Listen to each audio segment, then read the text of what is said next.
Olá pessoal, hoje a nossa aula é sobre números racionais. Só para a gente lembrar que números são esses, eles são números que podem ser escritos sob a forma m sobre n, ou seja, sob a forma de fração, onde m e n são números inteiros e o n é diferente de zero.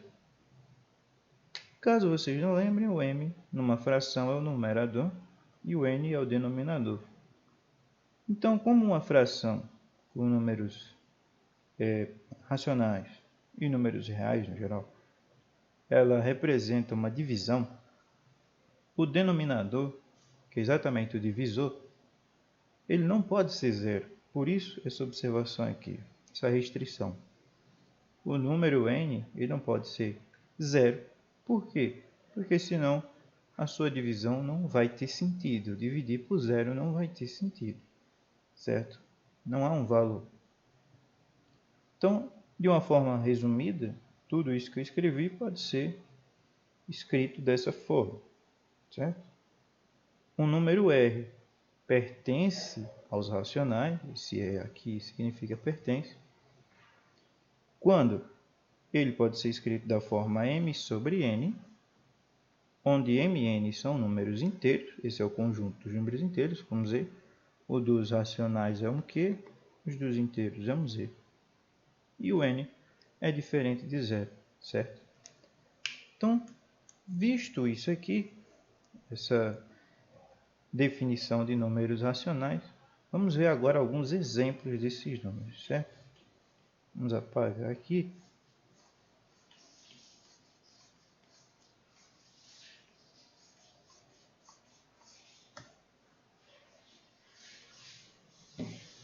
Nós temos o seguinte. Por exemplos.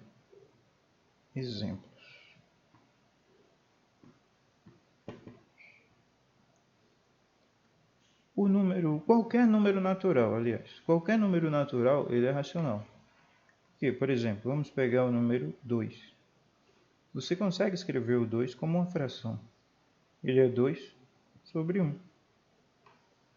O número 13, por exemplo, ele também é racional.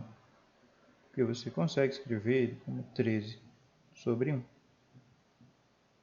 De modo geral, qualquer número inteiro n pode ser escrito como n sobre 1. Certo? Então, esses são alguns exemplos. Mas não são só os números naturais que são racionais, os números inteiros também. Se você pegar, claro, os naturais são inteiros. Se você pega, por exemplo, um número negativo, 7 negativo, da mesma forma ele pode ser escrito como 7 negativo sobre 1. E assim vale para qualquer inteiro. Porém, alguns outros números não são inteiros. Eles vão apresentar, por exemplo, essa forma aqui. Deixa eu colocar alguns pontos aqui para pontuar cada exemplo. Então, nós podemos ter, por exemplo, 0,5. E 0,5 é um inteiro? Sim. Como a gente vai fazer para descobrir isso? Uma maneira. Você pode fazer simplesmente 5. Você vai pegar o número que está depois da vírgula. Como você só tem um zero aqui, significa que você dividiu ele por 10. Se você fizer essa conta, 5 dividido para 10, na forma tradicional ou na calculadora, você vai ver que esse valor vai ser 0,5. Outro exemplo seria, por exemplo, 0,02. Que número seria esse? Você vai pegar esse último número, ele vira o numerador. Você tem 2 zeros, significa que você dividiu por 100. Então esse é o seu denominador. Claro, essa é a maneira rigorosa de você escrever o número racional, mostrar que ele é racional? Não. Essas são dicas para que vocês possam compreender o que são esses números racionais, certo? Na primeira questão da atividade de vocês, vocês têm uma conta da seguinte forma. Vou apagar os exemplos.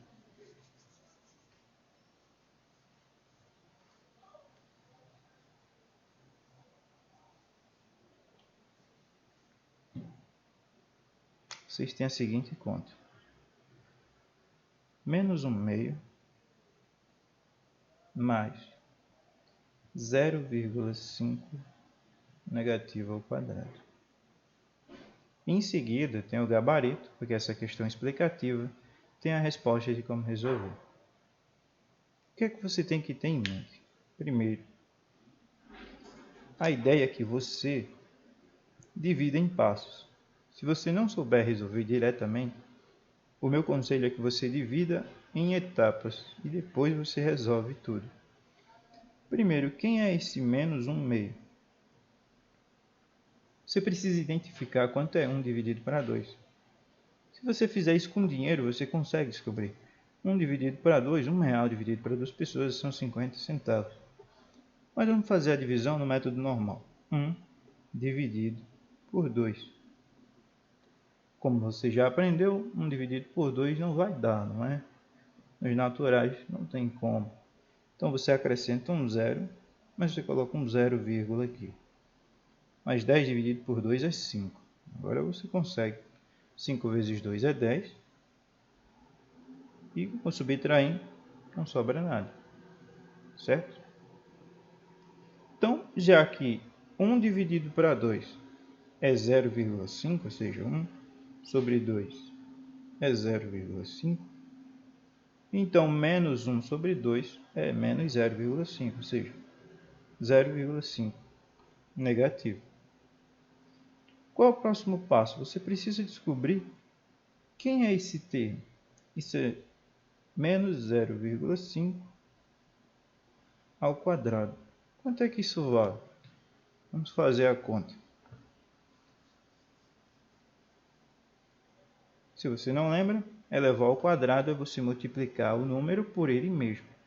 Então, se eu vou multiplicar um número negativo por ele mesmo, como a gente já sabe, menos vezes menos é mais. Sinais iguais, positivo. Sinais diferentes, negativo. Mas como é ao quadrado, esse número aqui ele é par, desde que o expoente seja par, seu resultado sempre é positivo.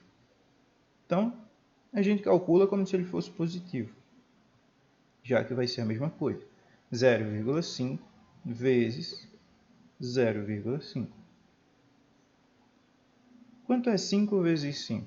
25. Você vai fazer a conta com uma multiplicação normal que você faz entre números naturais. 5 vezes 5, 25. Bota 5 e leva as duas para cá, certo? 5 vezes 0 é 0, mais 2 é 2. 0 vezes 5 é 0 e 0 vezes 0 é 0. Agora basta você somar tudo. Você tem 5, 2 e 0. Bem, aqui você tinha apenas um número após a vírgula. E aqui você tem um número após a vírgula. Uma casa após a vírgula. Como você multiplicou, você vai somar esse número de casas. Agora você vai ter duas casas após a vírgula. Então você vai começar daqui, da esquerda para a direita. Você vai pegar duas.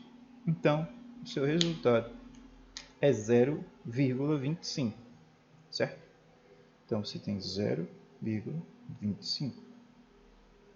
Agora sim você consegue responder essa conta. Porque ela fica, isso vale menos 0,5, mas esse é positivo, nós não precisamos nos preocupar com o sinal de menos, mas 0,25. Vou apagar isso aqui, que a gente já viu. Então, se você tem 0,5 negativo e soma 0,25, entenda como um número negativo é uma dívida.